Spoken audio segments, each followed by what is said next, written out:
Hi guys, today we are going to be talking about political parties. How are they formed? What is their purpose? Who influences them? Why do we even have them? All of those topics are going to be covered in today's lesson. First thing we're going to talk about is a linkage institution. So if you guys remember back when we talked about forms of government, we talked about direct democracy, which is where every single person has a say in every single issue that comes up. We would vote on every issue in the government.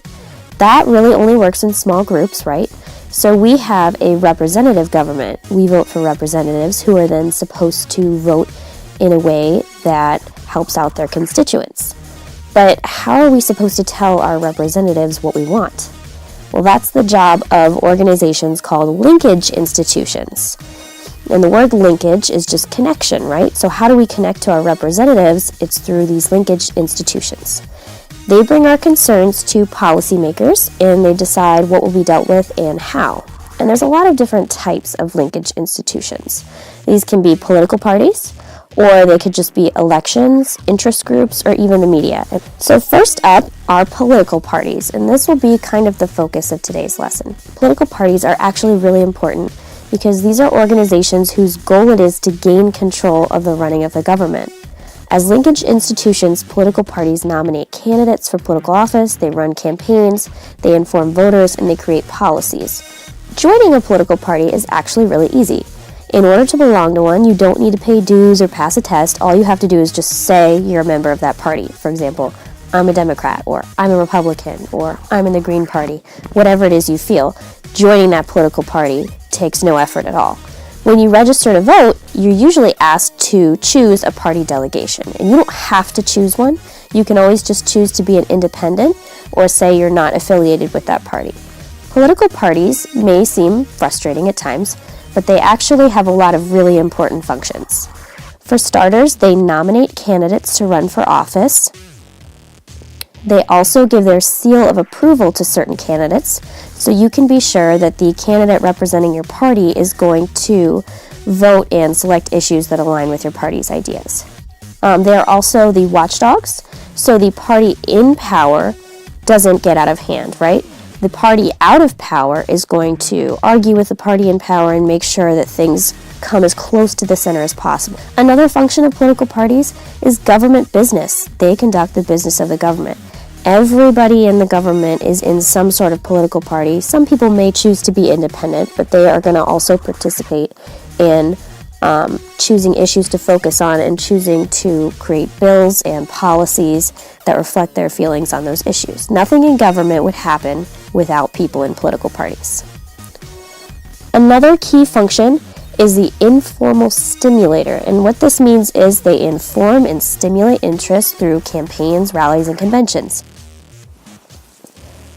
Now, political socialization is essentially just the process through which people learn about politics and develop their own political views. We have to sort of develop our own political awareness as we grow. In the US, we have what is called a two-party system. So we have two major parties that fight over control of the government. There are other minor parties, but they're so much smaller than the Democrats and the Republicans. And a lot of people wish sometimes that these smaller parties could gain more power. The reason that's an issue is because a president, or really anyone in Congress, is going to need a majority. We need a majority vote in order for anything to happen in the government. And if we can't get a majority to vote, then things don't happen. We don't have election results that are clear, or we don't get bills passed, so it can be very frustrating. That's why the two-party system makes things a little bit simpler. Even though it may seem frustrating at times, it does make things a little bit simpler, and it makes things happen in government. But currently in the US, we are a two-party system, Democrats and Republicans. Another type of party system is a one-party system.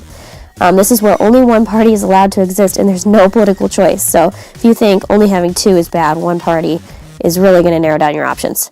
In some cases, there'll be elections, quotation marks. Elections may be held, but they are not legitimate because voters do not really have a choice in parties, and sometimes they don't even have a choice in candidates. And the one-party systems are usually dictatorships and totalitarian states.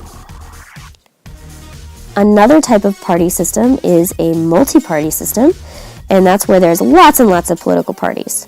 Nations with multi-party systems are said to give voters lots of choices, which sounds great, but it's nearly impossible for one candidate to gain a majority in an election. The reason behind having a two-party system is that it allows for a candidate to gain the support of a majority of the electorate.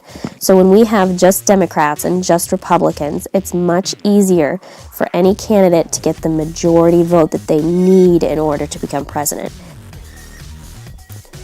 Okay, in the American political system, there are many other political parties. So even though we have the two major ones, there are still minor parties. These are known as third parties.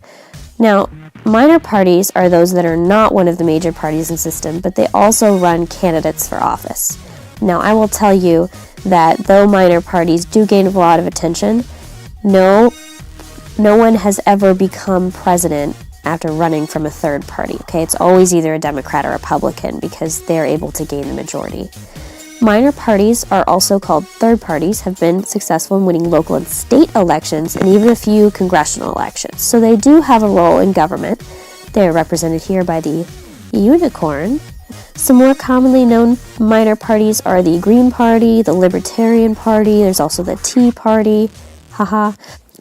Okay, the next thing we're going to talk about is partisanship. Big vocab word, you need to know this one. A person's tendency to support the beliefs and policies of their own political party as opposed to those of the other party. So I like to think of this as voting for your team, right? Maybe you don't agree with 100% of the issues that your political party is supporting, but still, they're kind of your team. You've always voted for that party, so you're going to continue voting for them. Today's Democratic Party is generally in favor of government-funded social programs and is more socially and fiscally liberal. So liberal means bigger government, they're going to spend a lot more, right? Democrats tend to support big government, meaning that the government oversees and is involved in many things, like taxing, spending money, placing restrictions on businesses, creating regulations to protect the environment. So lots and lots of big government. That's what being liberal really means. The Republican Party is generally more fiscally and socially conservative. They support lower taxes and privatization of social programs, as well as emphasizing free market economy and a smaller government.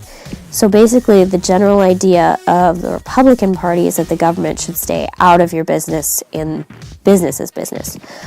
Now, independents account actually for more than a third of American voters. Independents outnumber the Republicans and the Democrats.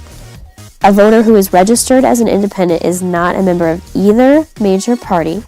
More today than in the past, people are choosing to vote from candidates from both major parties during the same election.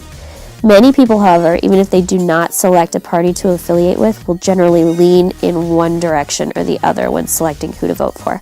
So even if you are registered as an independent, most people will end up voting for either a Democrat or a Republican.